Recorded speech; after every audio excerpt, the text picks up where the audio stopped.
Robbie Cornegy, so good to see you out here. Always good at to see the you. grand opening of your new dispensary. Talk about the process that got us here today. Well, it was a pretty involved process. From the application process to the partnership process, it was a long process, but well worth it. As you can see, we're here now being able to provide opportunity for communities of color. The Doe Fund, I would say 98% of its makeup are black men who are formerly incarcerated, a great majority of which have had negative interactions around cannabis. And that's what this was designed to be able to make a difference in those men's lives. So I don't even remember how long it took, but my focus was always on meeting that mission and vision and being able to help build and transfer wealth in communities of color. You know, I have to ask you, in terms of the not-for-profit space, how do you make the equation as it relates to your donors versus going into the cannabis business, with the thought being that perhaps some of your donors don't want to be in the weed business? 100%. Not only our donors, but we also we have a very serious board. And some of our board members who sit on financial institutions or members of financial institutions found it difficult because of the federal illegalities. So it was a very difficult process around getting our board in totality to sign on to it, but also our donors. There are certain donors who I won't mention here today who opted not to continue their relationship because of this. But that was we thought about the long-term impact, right? So we respect and appreciate our donors and their commitment to the Doe Fund, but some of them, quite frankly, we did lose. We did lose at least one board member, and we did lose at least one donor.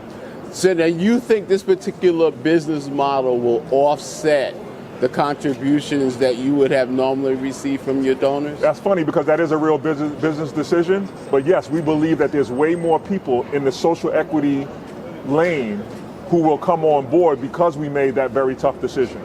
So yes, we weighed out, the cost-benefit analysis, and to be in a space, even if we didn't gain more donors, to be in a space where we were actually meeting the mission of helping those disproportionately negatively impacted, it's still worth it. And secondly, let me ask you about this particular business model, and how will this particular dispensary distinguish itself from the other dispensaries that'll open up around the city in terms of how you'll gain your market share? So one of the ways is the level of professionalism. The staff here, of which there are 50, had at least 2 weeks of intense training, like you wouldn't imagine. So one of the things we focused on was making sure that there was knowledge of the over 150, 200 products that we have in the store. You can ask any one of our bud tenders who is steeped in the knowledge and information about what everything does. So we believe that what will differentiate us is our customer service 100%. Finally, what are some of the misconceptions you think the public has around this particular space? So I think that people have generally equated the use of cannabis and stoners. When the reality is there's medicinal purposes, there are people who use everything from tinctures to gummies. So what people generally think about when they think about cannabis or THC or CBD to that effect is somebody smoking marijuana and the smell being overwhelming. Yeah.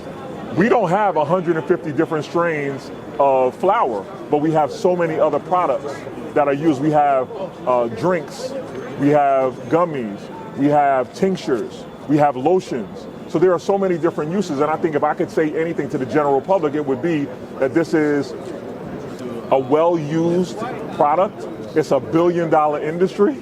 Although New York State is new to the industry, around the country it's $1 billion industry. So people understand the value from medicinal to recreational about the use of herbs from the ground. So I would like to make that distinction, that it is not something that people should be ashamed of. But I do know that people generally associate it with somebody smoking weed who's not going to work, or something. Exactly. There's the stupid negative stereotype of what someone who is a cannabis consumer looks like. And as you can see, and as you'll see during the course of the day, that's not what it is. It's everyone. Statistically, quite frankly, if you look at statistics, it says that middle-aged white women are the largest consumers of cannabis and cannabis-based products. So it's just that misconception. Yeah.